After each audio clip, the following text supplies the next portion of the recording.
이번에는 문제 2, 계산 작업 문제를 풀어보도록 하겠습니다.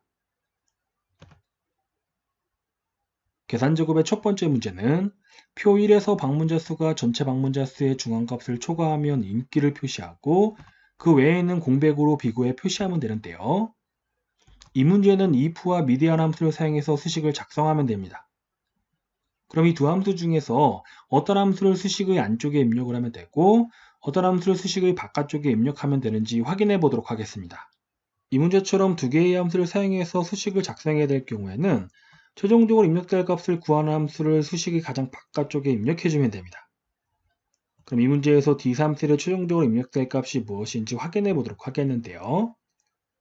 자, 이 문제는 방문자 수가 전체 방문자 수의 중앙값을 초과하면 인기를 표시하고 그 외에는 공백을 표시하는 문제입니다.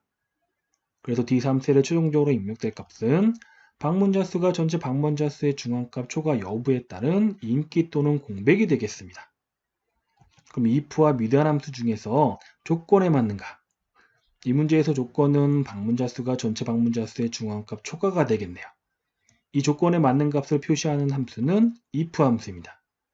그래서 if 함수는 수식의 가장 바깥쪽에 입력하면 되고 if 함수의 안쪽에 미디안 함수를 입력해주면 됩니다. 그럼 지금부터 저와 함께 if 함수의 수식부터 작성해 보도록 하겠습니다. if 함수는 조건과 인수일, 인수 2순으로 수식을 작성하면 되는데요. 그럼 먼저 if 함수의 조건부터 확인해 보도록 하겠습니다. 이 문제는 방문자 수가 전체 방문자 수의 중앙값을 초과하면 인기를 표시하고 그 외에는 공백을 표시하는 문제입니다. 그래서 if 함수의 조건으로는 방문자 수가 전체 방문자 수의 중앙값 초과를 지정하면 되는데요. 이 조건 중에서 먼저 방문자 수는 그냥 방문자 수가 입력되어 있는 셀을 지정하면 됩니다. 다음으로 전체 방문자 수의 중앙값은 중앙값을 계산하는 미디안 함수를 사용해서 수식으로 작성하면 됩니다.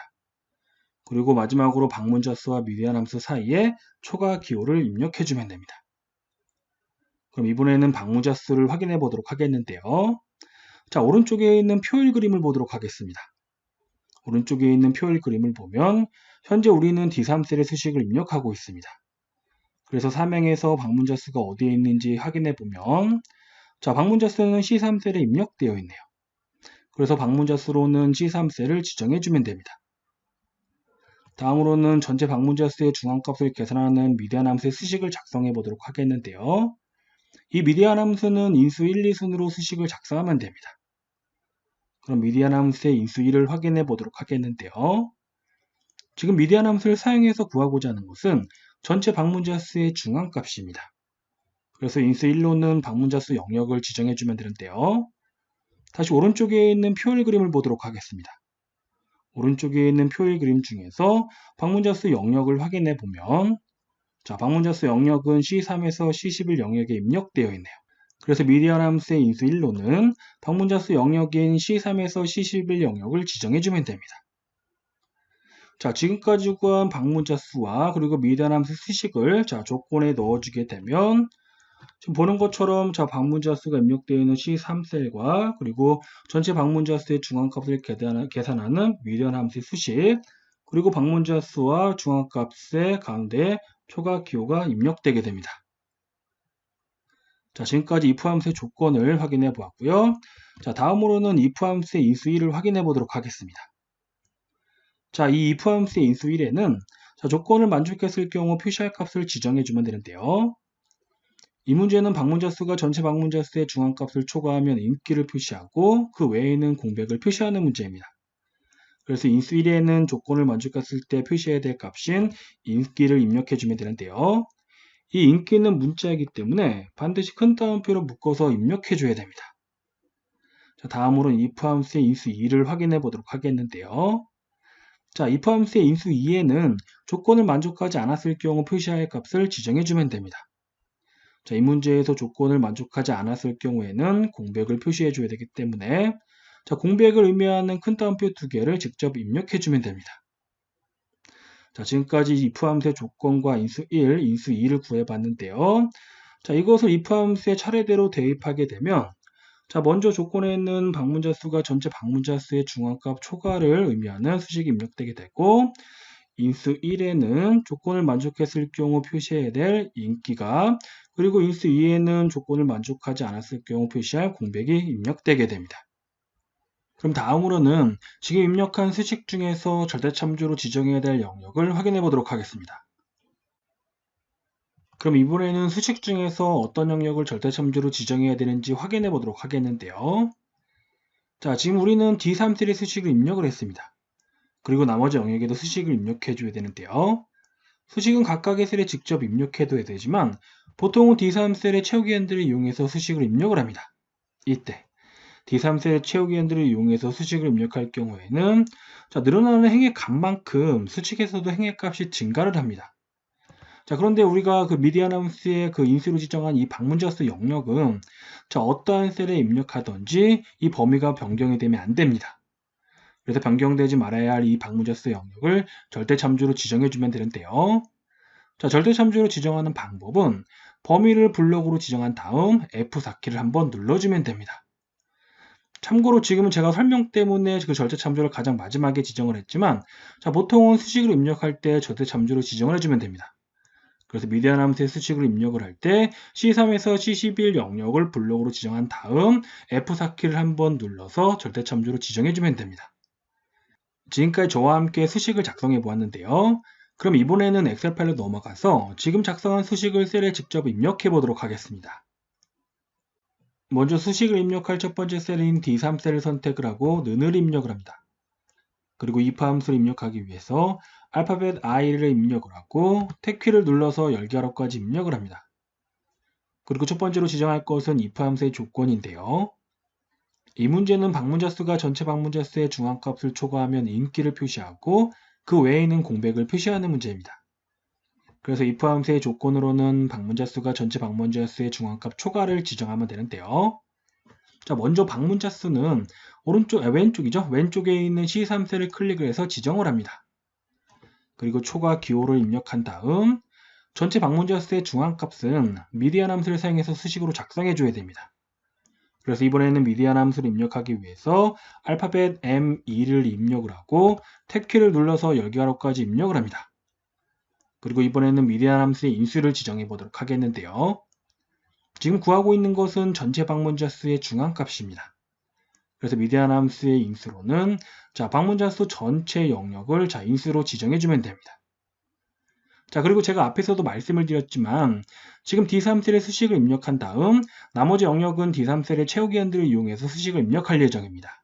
자, 이때 자, 채우기한들을 이용해서 수식을 입력할 때에는 자, 늘어나는 행의 값만큼 수식에서도 행의 값이 증가를 합니다. 그런데 방금 지정한 이 방문자 수 영역은 자, 어떠한 셀에 수식을 입력하든지 변하면 안 됩니다. 그래서 방문자 수 영역인 C3에서 C11 영역을 지정한 다음에는 반드시 F4키를 한번 눌러서 절대참조로 지정을 해줘야 됩니다. 그리고 미디안 함수에 닫기 가로를 입력을 합니다. 지금까지 지정한 것이 if 함수의 조건입니다. 자, 조건을 모두 지정했기 때문에 콤마를 입력을 하고 이번에는 if 함수의 인수 1을 지정해 보도록 하겠는데요. if 함수의 인수 1에는 자, 방금 입력한 조건을 만족했을 경우 표시할 값을 지정해 주면 됩니다. 이 문제는 방문자 수가 전체 방문자 수의 중앙값을 초과하면 인기를 표시하고 그 외에는 공백을 표시하는 문제이기 때문에 자, 조건을 만족했을 경우 표시할 값은 인기입니다. 그래서 인수 1에는 자, 인기를 입력해 주면 되는데요. 이 인기는 문자이기 때문에 반드시 큰 따옴표로 묶어서 입력해 줘야 됩니다. 그리고 콤마를 입력한 다음 자, 마지막으로 인수 2를 지정해 보도록 하겠는데요. 자, 인수 2에는 조건을 만족하지 않았을 경우 표시할 값을 지정해 주면 됩니다. 이 문제에서 조건을 만족하지 않았을 경우에는 자, 공백을 표시해 줘야 되기 때문에 공백을 의미하는 그 큰 따옴표 두 개를 인수 2에 입력을 해 줍니다. 마지막으로 if 함수의 닫기 가로를 입력한 다음 엔터를 눌러주게 되면 결과가 표시가 되는데요. 자, 제가 방금 앞에서도 말씀을 드렸지만 자, 나머지 영역의 수식은 D3셀의 채우기한들을 이용해서 자, 입력을 하도록 하겠습니다. 자, 지금까지 저와 함께 계산 작업의 첫 번째 문제를 풀어보았고요. 다음으로는 계산 작업의 두 번째 문제를 확인해 보도록 하겠습니다. 계산 작업의 두 번째 문제는 표 2에서 배송 시작일과 배송 기간을 이용하여 배송 완료일을 표시하면 되는데요. 배송 완료일을 계산할 때에는 주말은 제외하고 계산을 해야 됩니다. 그리고 이 문제는 weekday와 workday, 데이터 함수 중에서 알맞은 함수를 사용해서 수식을 작성하면 되는데요. 그럼 이 세 함수 중에서 어떤 함수를 사용해서 수식을 작성하면 되는지 확인해 보도록 하겠습니다. 보통 수식을 입력할 때에는 최종적으로 입력될 값을 구하는 함수를 수식의 가장 바깥쪽에 입력하면 되는데요. 그럼 이 문제에서 h3셀에 최종적으로 입력될 값이 무엇인지 확인해 보도록 하겠습니다. 이 문제는 배송 시작일과 배송 기간을 이용하여 배송 완료일을 표시하는 문제입니다. 그래서 최종적으로 입력될 값은 배송 시작일과 배송 기간에 따른 배송 완료일이 되겠습니다. 그러면 weekday와 workday 그리고 데이터 함수 중에서 지정한 날짜만큼 지난 날, 여기서 지정한 날짜는 배송 시작일이 되겠고요. 자, 지난 날은 배송 시작일에서 배송 기간을 더한 날이 되겠습니다. 이 지정한 날짜만큼 지난 날을 구하는 함수는 workday 함수입니다. 그래서 workday 함수를 수식의 가장 바깥쪽에 입력하면 되는데요. 자, 그럼 지금부터 저와 함께 이 workday 함수를 사용해서 수식을 작성해 보도록 하겠습니다. workday 함수는 시작 날짜와 일수, 그리고 휴일 날짜 순으로 수식을 작성하면 되는데요. 그럼 먼저 시작 날짜부터 확인해 보도록 하겠습니다.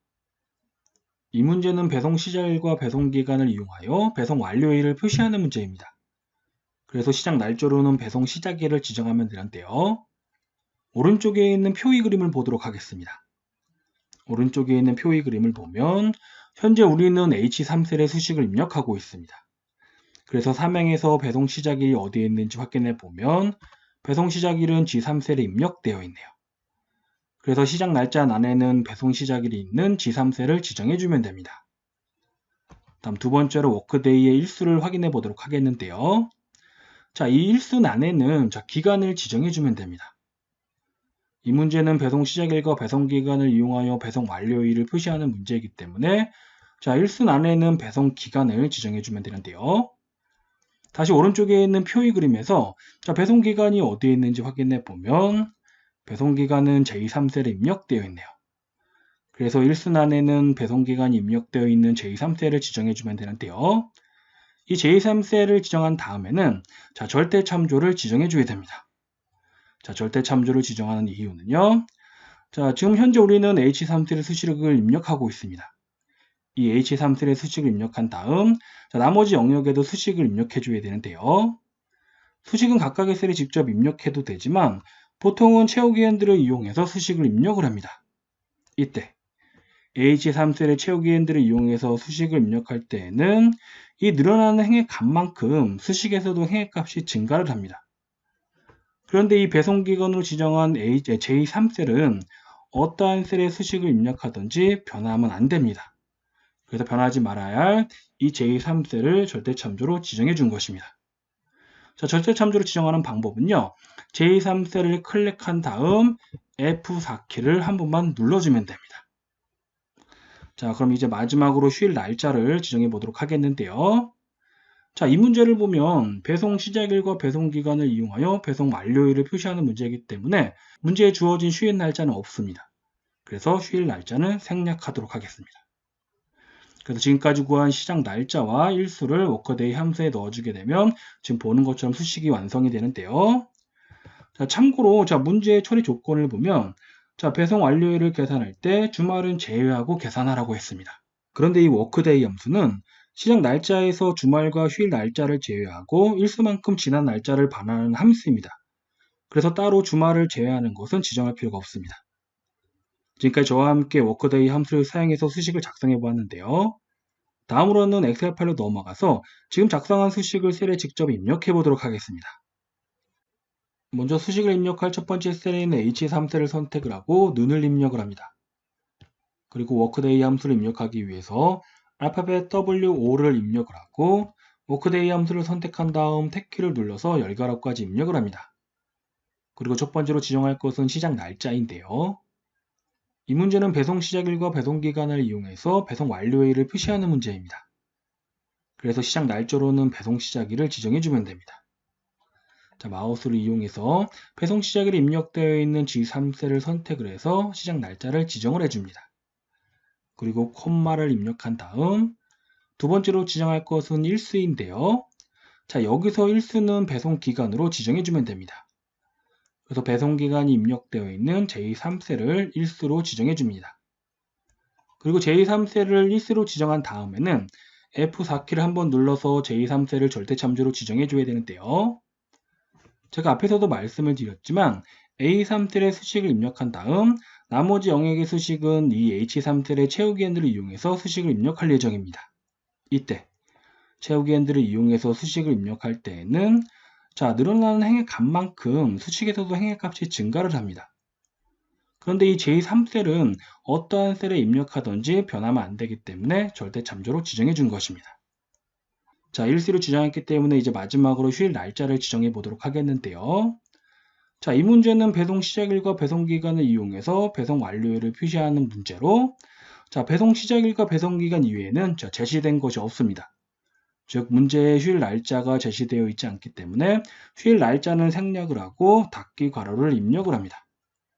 그리고 엔터를 눌러주게 되면 자, 지금 보는 것처럼 결과가 표시가 되는데요.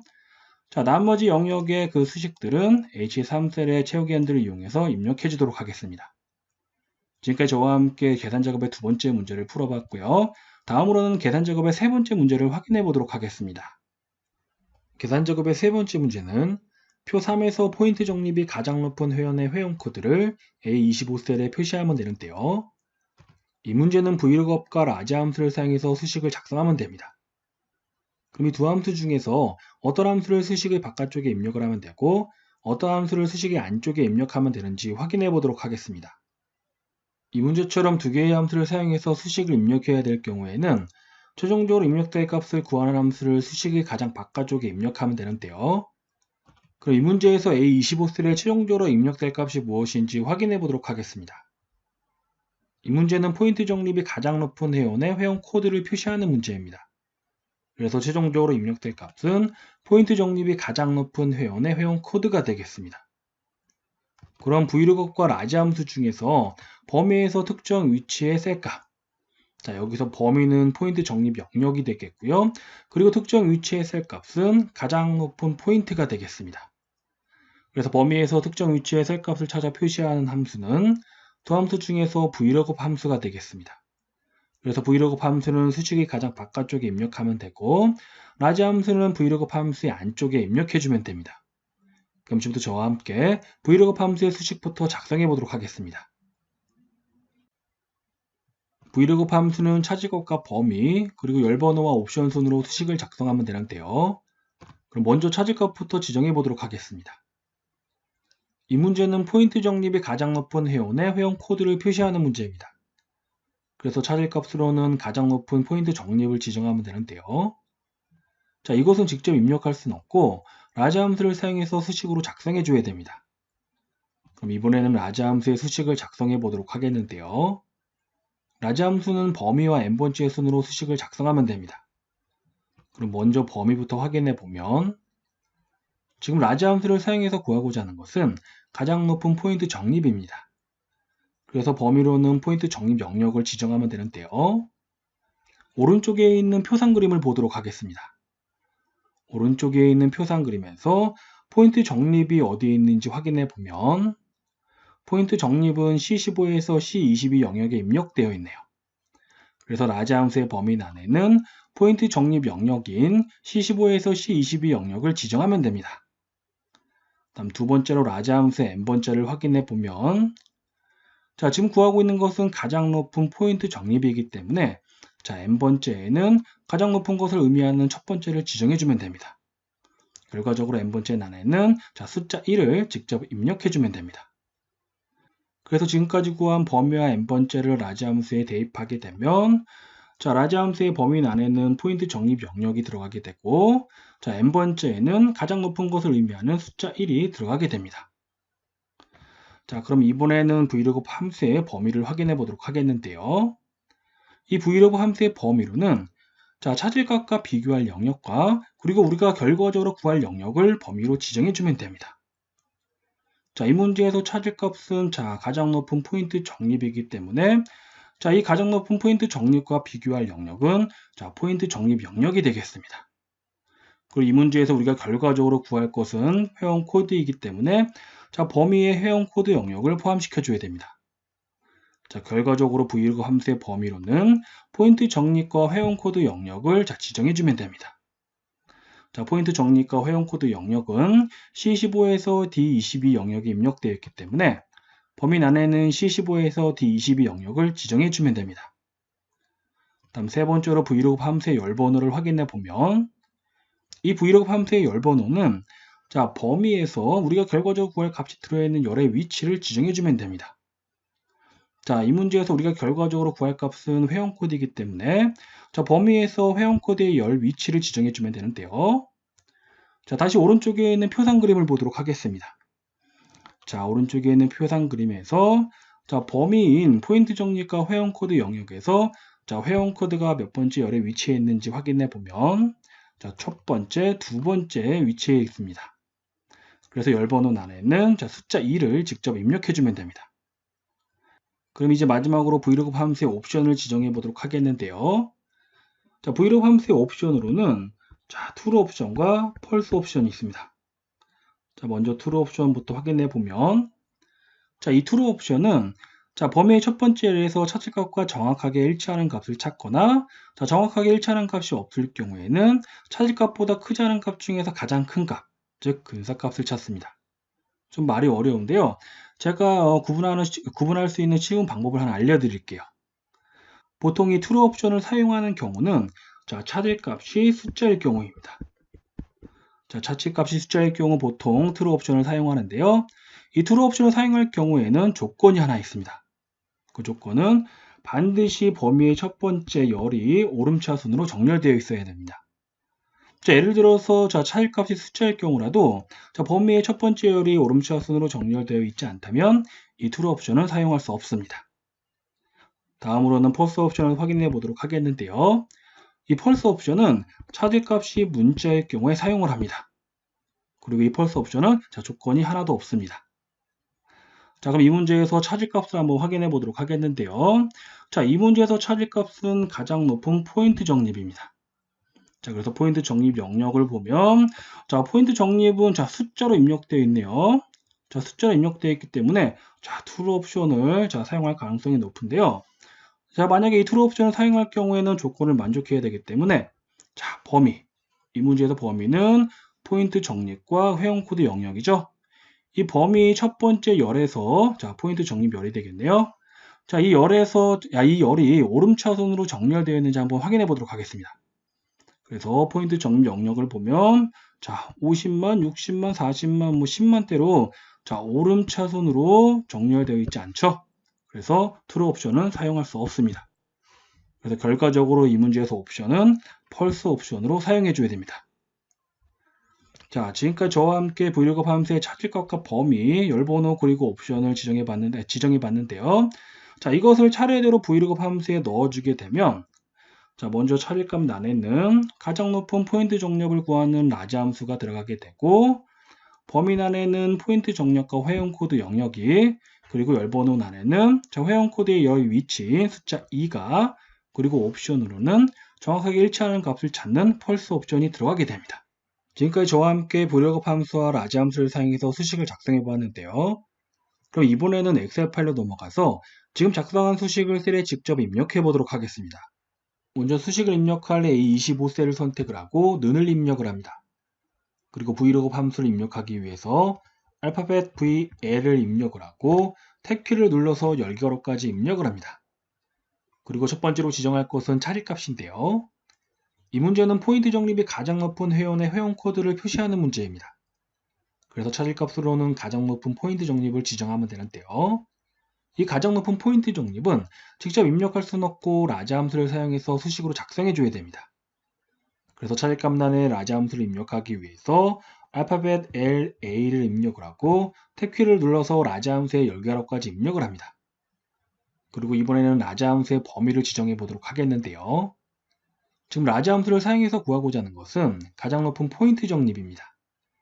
그래서 범위로는 포인트 적립이 입력되어 있는 C15에서 C22 영역을 지정을 해줍니다. 그리고 콤마를 입력한 다음 두 번째로 라지 함수의 n번째를 지정해 보도록 하겠는데요. 지금 구하고 있는 것은 가장 높은 포인트 적립이기 때문에 n번째에 있는 가장 높은 것을 의미하는 숫자 1을 직접 입력을 해줍니다. 그리고 라지 함수에 닫기 괄호를 입력을 하고 vlookup 함수의 찾을 값을 모두 지정했기 때문에 컴마를 입력을 합니다. 그리고 이번에는 vlookup 함수의 범위를 지정해 보도록 하겠는데요. 이 vlookup 함수의 범위로는 찾을 값과 비교할 영역과 그리고 우리가 결과적으로 구할 값이 들어있는 영역을 범위로 지정해 주면 됩니다. 자, 이 문제에서 찾을 값은 포인트 적립이고 그리고 결과적으로 구할 값은 회원 코드입니다. 그래서 범위로는 포인트 적립과 회원 코드가 입력되어 있는 C15에서 D22 영역을 지정해 주면 됩니다. 그리고 콤마를 입력한 다음 세 번째로 vlookup 함수의 열번호를 지정해 보도록 하겠는데요. 이 열번호는 범위에서 우리가 결과적으로 구할 값이 들어있는 열의 위치를 지정해 주면 됩니다. 자, 범위는 포인트 적립과 회원 코드 영역이고 이 영역에서 우리가 결과적으로 구할 값은 회원 코드이기 때문에 자, 범위에서 회원 코드는 첫 번째, 두 번째 열의 위치에 있습니다. 그래서 열번호 안에는 숫자 1을 직접 입력을 합니다. 그리고 컴마를 입력한 다음 이제 마지막으로 옵션을 지정해 보도록 하겠는데요. 제가 앞에서도 말씀을 드렸지만 자, 옵션에는 true 옵션과 false 옵션이 있고 자, 먼저 이 true 옵션은 자, 찾을 값이 숫자일 경우에 사용을 하고 false 옵션은 찾을 값이 문자일 경우에 사용을 합니다. 그런데 이 true 옵션을 사용할 경우에는 조건이 하나 있다고 말씀을 드렸는데요. 그 조건은 반드시 범위의 첫 번째 열이 오름차순으로 정렬되어 있어야 됩니다. 자, 그럼 이 문제에서 찾을 값을 한번 확인해 보면 자, 찾을 값은 포인트 적립으로 자, 숫자로 입력되어 있네요. 그래서 자, true 옵션을 사용할 확률이 높은데요. 자, 이 true 옵션을 사용할 경우에는 반드시 범위의 첫 번째 열이 오름차순으로 정렬되어 있어야 됩니다. 자, 이 문제에서 범위는 포인트 적립과 회원 코드 영역이고 자, 이게 첫 번째 열은 포인트 적립 영역이기 때문에 이 포인트 적립이 오름차순으로 정렬되어 있는지 확인해 보면 자, 포인트 영역은 50만, 60만, 40만, 10만, 80만으로 오름차순 정렬이 자, 지정되어 있지 않습니다. 그렇기 때문에 이 문제에서 옵션은 false 옵션을 사용해 줘야 됩니다. 그래서 false 옵션을 입력한 다음 vlookup 함수의 닫기 괄호를 입력을 하고 엔터를 눌러주게 되면 결과가 표시가 됩니다. 지금까지 저와 함께 계산 작업의 세 번째 문제를 작성해 봤고요. 다음으로는 계산 작업의 네 번째 문제를 확인해 보도록 하겠습니다. 계산 작업의 네 번째 문제는 표 4에서 부서명의 영업 1팀 및 사원들의 판매량 평균을 I25셀에 계산하면 되는데요. 계산된 판매량 평균은 소수점 이하 둘째 자리에서 반올림을 해서 소수점 이하 첫째 자리까지 표시해 줘야 됩니다. 그리고 이 문제는 라운드와 에버리지 if 함수를 사용해서 수식을 작성하면 되는데요. 그럼 이 두 함수 중에서 어떤 함수를 수식의 바깥쪽에 입력을 하고 어떤 함수를 수식의 안쪽에 입력하면 되는지 확인해 보도록 하겠습니다. 라운드 함수는 인수와 반올림 자릿수 순으로 수식을 작성하면 되는데요. 그럼 먼저 인수부터 확인해 보도록 하겠습니다. 이 문제는 부서명의 영업 1팀 및 사원들의 판매량 평균을 구한 다음 이 판매량 평균을 반올림하여 소수점 이하 첫째 자리까지 표시해 줘야 됩니다. 그래서 인수로는 부서명의 영업 1팀 및 사원들의 판매량 평균을 지정하면 되는데요. 이건 직접 입력할 수는 없고 average if 함수를 사용해서 수식으로 작성해 줘야 됩니다. 그럼 이번에는 average if 함수의 수식을 작성해 보도록 하겠는데요. average if 함수는 조건이 적용될 범위와 조건, 그리고 평균을 구할 범위 순으로 수식을 작성하면 됩니다. 그럼 먼저 조건이 적용될 범위부터 확인해 보면 지금 average if 함수를 사용해서 구하고자 하는 것은 부서명의 영업 1팀 및 사원들의 판매량 평균입니다. 그래서 조건은 영업 1팀이 되겠고 자, 조건이 적용될 범위로는 이 조건인 영업 1팀이 속해 있는 부서명 영역을 지정해 주면 됩니다. 그럼 오른쪽에 있는 표사 그림을 보도록 하겠는데요. 자, 오른쪽에 있는 표사 그림에서 부서명이 어디에 있는지 확인해 보면 자, 부서명은 G25에서 G25 영역에 입력되어 있네요. 그래서 average if 함수의 조건이 적용될 범위 안에는 부서명 영역인 G15에서 G25 영역을 지정해 주면 됩니다. 다음 두 번째로 조건을 지정해 보면 자, 이 문제에서 조건은 영업 1팀입니다. 그래서 조건란에 영업 1팀을 입력하면 되는데요. 이 영업 1팀은 문자이기 때문에 반드시 큰 따옴표를 묶어서 입력해 줘야 됩니다. 마지막으로 평균을 구할 범위를 보면 자, 지금 average if 함수를 사용해서 우리가 결과적으로 구하고자 하는 것은 자, 판매량 평균입니다. 그래서 평균을 구할 범위 안에는 판매량 영역을 지정하면 되는데요. 다시 오른쪽에 있는 표사 그림을 보도록 하겠습니다. 자, 오른쪽에 있는 표사 그림에서 판매량이 어디에 입력되어 있는지 확인해 보면, 자, 판매량은 H25에서 H25 영역에 입력되어 있네요. 그래서 평균을 구할 범위 안에는 판매량 영역인 H15에서 H25 영역을 지정해 주면 됩니다. 자, 지금까지 구한 조건이 적용될 범위와 조건, 그리고 평균을 구할 범위를 average if 함수에 넣어주게 되면, 자, 조건이 적용될 범위 안에는 부서명 영역이 들어가게 되고, 자, 조건 안에는 영업 1팀이, 그리고 평균을 구할 범위 안에는 판매량 영역이 들어가게 됩니다. 자, 지금까지 라운드 함수의 인수를 구해봤는데요. 다음으로는 라운드 함수의 반올림 자릿수를 지정해 보도록 하겠습니다. 자, 이 문제에서 판매량 평균은 반올림을 해서 소수점 이하 첫째 자리까지 표시해 줘야 됩니다. 그래서 반올림 자릿수로는 소수점 이하 첫째 자리를 지정해 주면 되는데요. 그래서 결과적으로 반올림 자릿수 안에는 숫자 1을 직접 입력해 주면 됩니다. 자, 라운드 함수의 인수와 반올림 자릿수를 모두 구했기 때문에 지금까지 구한 것들을 모두 라운드 함수에 대입하게 되면, 자, 지금 보는 것처럼 라운드 함수의 인수 안에는 부서명의 영업 1팀의 사원들의 판매량 평균을 계산하는 average if 함수의 수식이 들어가게 되고, 반올림 자릿수 안에는 소수점 이하 첫째 자리까지 표시하는 숫자 1이 들어가게 됩니다. 지금까지 저와 함께 라운드 함수와 average if 함수를 사용해서 수식을 작성해 보았는데요. 다음으로는 엑셀 파일로 넘어가서 지금 작성한 수식을 셀에 직접 입력해 보도록 하겠습니다. 먼저 수식을 입력할 I25셀을 선택을 하고 는을 입력을 합니다. 그리고 라운드 함수를 입력하기 위해서 알파벳 R5를 입력을 하고 라운드 함수를 선택한 다음 탭키를 눌러서 열기어로까지 입력을 합니다. 그리고 첫 번째로 라운드 함수의 인수를 지정하면 되는데요. 이 문제는 부서명이 영업 1팀의 사원들의 판매량 평균을 구한 다음 이 판매량 평균을 반올림하여 소수점 이하 첫째 자리까지 표시해 줘야 됩니다. 그래서 인수로는 부서명이 영업 1팀의 사원들의 판매량 평균을 지정하면 되는데요. 이것은 average if 함수를 사용해서 수식으로 작성해 줘야 됩니다. 그래서 인수란에 average if 함수를 입력하기 위해서 알파벳 AV를 입력을 하고 average if 함수를 선택한 다음 탭키를 눌러서 열기하라까지 입력을 합니다. 그리고 첫 번째로 지정할 것은 조건이 적용될 범위인데요. 지금 average if 함수를 사용해서 구하고자 하는 것은 부서명이 영업 1팀의 사원들의 판매량 평균입니다. 그래서 조건은 영업 1팀이 되겠고 조건이 적용될 범위로는 이 영업 1팀이 속해 있는 부서명 영역을 지정해 주면 됩니다. 그래서 average if 함수의 조건이 적용될 범위 안에는 부서명 영역인 G25에서 G25 영역을 지정해 주면 됩니다. 그리고 컴마를 입력을 하고 두 번째로는 조건을 입력하면 되는데요. 자, 조건은 영업 1팀입니다. 그래서 조건란에 영업 1팀을 직접 입력해 주면 되는데요. 이 영업 1팀은 문자이기 때문에 반드시 큰 따옴표로 묶어서 입력해 줘야 됩니다. 그리고 컴마를 입력을 하고 자, 마지막으로 지정할 것은 평균을 구할 범위인데요. 지금 average if 함수를 사용해서 우리가 결과적으로 구하고자 하는 것은 판매량 평균입니다.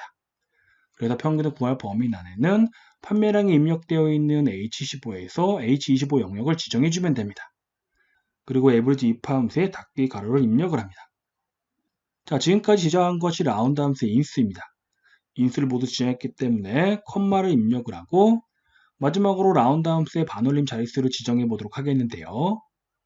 이 문제에서 판매량 평균은 소수점 이하 첫째 자리까지 반올림 해줘야 됩니다. 그래서 반올림 자릿수 안에는 숫자 1을 직접 입력해 주면 됩니다. 그리고 라운드 함수의 닫기 가로를 입력한 다음 엔터를 눌러주게 되면 결과가 표시가 됩니다. 지금까지 저와 함께 계산 작업의 네 번째 문제를 풀어봤고요. 다음으로는 계산 작업의 마지막 문제를 확인해 보도록 하겠습니다. 계산 작업의 마지막 문제는 표 5의 출석 현황에서 수강자별로 오의 개수가 1이면 1일을, 2이면 2일, 3이면 3일, 4이면 4일, 5이면 5일로 출석일수에 표시하면 됩니다. 그리고 이 문제는 추주와 카운트 A 함수를 사용해서 수식을 작성하면 되는데요. 그럼 이 두 함수 중에서 어떤 함수를 수식의 바깥쪽에 입력을 하고 어떤 함수를 수식의 안쪽에 입력하면 되는지 확인해 보도록 하겠습니다.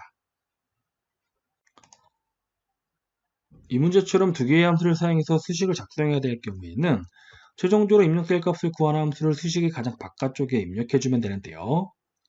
그럼 이 문제에서 G29셀에 최종적으로 입력될 값이 무엇인지 확인해 보도록 하겠습니다. 이 문제는 수적 현황에서 수강자별로 5의 개수가 1이면 1일을, 2이면 2일, 3이면 3일, 4이면 4일, 5이면 5일로 표시해줘야 됩니다. 그래서 결과적으로 최종적으로 입력될 값은 5의 개수에 따른 출석 일수가 되겠습니다. 그럼 추주와 countA의 함수 중에서 5의 개수를 이용하여 특정 번째에 있는 값을 반환하는 함수는 추주함수입니다. 그래서 이 추주함수는 수식의 가장 바깥쪽에 입력하면 되고 countA 함수는 추주함수의 안쪽에 입력하면 됩니다. 그럼 지금부터 저와 함께 추주함수를 이용해서 수식을 작성해 보도록 하겠습니다. 추주함수는 인수와 첫 번째, 두 번째, 세 번째 순으로 수식을 작성하면 되는데요. 그럼 먼저 인수부터 확인해 보도록 하겠습니다. 이 문제는 출석 현황에서 수강자별로 5의 개수가 1이면 1일, 2이면 2일, 3이면 3일, 4이면 4일, 5이면 5일로 표시해 줘야 됩니다. 그래서 추주함수의 인수로는 5의 개수를 지정하면 되는데요. 이 5의 개수는 수강자마다 다르기 때문에 직접 입력할 수는 없고 countA 함수를 사용해서 수식으로 작성해 줘야 됩니다. 그럼 이번에는 countA 함수의 수식을 작성해 보도록 하겠는데요. countA 함수의 인수를 확인해 보면 지금 countA 함수를 사용해서 구하고자 하는 것은 5의 개수입니다. 자, 그러면 오른쪽에 있는 표를 보도록 하겠습니다. 자, 오른쪽에 있는 표를 보면 자, 5가 표시되어 있는 영역은 자, 월요일부터 금요일 영역입니다. 그래서 countA 함수의 인수로는 월요일부터 금요일 영역을 지정하면 되는데요. 다시 오른쪽에 있는 표를 보도록 하겠습니다. 자, 오른쪽에 있는 표에서 현재 우리는 G29셀의 수식을 입력하고 있습니다. 그래서 29행에서 월요일부터 금요일까지 영역을 확인해 보면 자, 월요일부터 금요일 영역은 B29에서 F29 영역이네요. 그래서 인수란에는 월요일부터 금요일 영역인 B29에서 F29 영역을 지정하면 됩니다. 그리고 지금 구한 인수를 countA 함수에 넣어주게 되면 지금 보는 것처럼 수식이 완성이 됩니다. 자, 지금까지 구한 것이 추자함수의 인수이고요. 자, 인수를 구했기 때문에 이번에는 추자함수의 첫 번째를 지정해 보도록 하겠는데요. 자, 추자함수의 첫 번째 란에는 인수가 1인 경우 표시할 값을 직접 입력해 주면 됩니다. 자, 이 문제에서 인수는 5의 개수입니다. 그래서 5의 개수가 1인 경우에는 자, 1일을 표시해 줘야 되기 때문에 첫 번째 란에는 1일을 직접 입력해 주면 되는데요. 이 1일은 문자이기 때문에 반드시 큰 따옴표로 묶어서 입력해 줘야 됩니다. 다음 두 번째 란에는 자, 5의 개수가 2일 경우 표시할 2일, 세 번째 란에는 5의 개수가 3개일 경우 표시할 3일, 그리고 네 번째 란에는 5의 개수가 4개일 경우 표시할 4일, 마지막으로 다섯 번째 란에는 5의 개수가 5개일 경우 표시할 5일을 입력해 주면 됩니다. 자, 그리고 이 2일, 3일, 4일, 5일 모두 문자이기 때문에 반드시 큰 따옴표로 묶어서 입력을 해줘야 됩니다. 자, 지금까지 추자함수의 인수부터 다섯 번째까지 구해봤는데요. 자, 이것을 차례대로 추자함수에 넣어주게 되면 자, 지금 보는 것처럼 추자함수의 인수란에는 자, 5의 개수를 구하는 countA 함수의 수식이 들어가게 되고 첫 번째 란에는 1일, 두 번째 란에는 2일, 세 번째 란에는 3일, 네 번째 란에는 4일, 다섯 번째 란에는 5일이 들어가게 됩니다. 지금까지 저와 함께 추자함수와 countA 함수를 사용해서 수식을 작성해 보았는데요. 다음으로는 엑셀 파일로 넘어가서 지금 작성한 수식을 셀에 직접 입력해 보도록 하겠습니다. 먼저 수식을 입력할 첫 번째 셀인 G29셀을 선택을 하고 는을 입력을 합니다. 그리고 추자함수를 입력하기 위해서 알파벳 C, H를 입력을 하고 추자함수를 선택한 다음 택키를 눌러서 열가로까지 입력을 합니다. 그리고 첫 번째로 인수를 지정하면 되는데요. 이 문제는 출석 현황에서 수강자별로 5의 개수가 1이면 1일, 2이면 2일, 3이면 3일, 4이면 4일, 5이면 5일로 표시해 줘야 됩니다. 그래서 추자함수의 인수로는 5의 개수를 지정하면 되는데요. 이 5의 개수는 countA 함수를 사용해서 수식으로 작성해 줘야 됩니다. 그래서 인수란에 countA 함수를 입력하기 위해서 알파벳 C, O, U를 입력을 하고 countA 함수를 선택한 다음 탭키를 눌러서 열가로까지 입력을 합니다. 그리고 이번에는 countA 함수의 인수를 지정해 보도록 하겠는데요. 지금 countA 함수를 사용해서 구하고자 하는 것은 5의 개수이기 때문에 자, 인수로는 자, 5가 표시되어 있는 자, 월요일부터 금요일 영역을 지정해 주면 됩니다. 자, 그리고 countA 함수의 닫기 가로를 입력을 하고 자, 컴마를 입력해 줍니다. 이번에는 추자함수의 첫 번째를 지정해 보도록 하겠는데요. 추자함수의 첫 번째 란에는 자, 인수가 1인 경우 표시할 값을 직접 입력해주면 됩니다. 자, 이 문제에서 인수는 5의 개수이고, 자, 5의 개수가 1개일 경우에는 1위를 표시해줘야 되기 때문에 첫 번째 란에는 1위를 직접 입력해주면 됩니다. 자, 그런데 1위는 문자이기 때문에 반드시 큰 따옴표로 묶어서 입력을 해줘야 됩니다. 그리고 컴마를 입력을 하고, 그리고 두 번째 란에는 5의 개수가 2개일 경우 표시할 2일을, 그리고 세 번째 란에는 5의 개수가 3개일 경우 표시할 3일, 네 번째 란에는 5의 개수가 4개일 경우 표시할 4일, 마지막으로 다섯 번째 란에는 5의 개수가 5개일 경우 표시할 5일을 직접 입력을 해줍니다. 자, 2일, 3일, 4일, 5일 모두 문자이기 때문에 반드시 큰 따옴표로 묶어서 입력해줘야 됩니다. 마지막으로 출자음수의 닫기 괄호를 입력한 다음 엔터를 눌러주게 되면 결과가 표시가 되는데요. 나머지 경우의 수식은 G29셀의 채우기 핸들을 이용해서 입력해 주도록 하겠습니다. 지금까지 저와 함께 계산 적어 문제를 풀어보았습니다.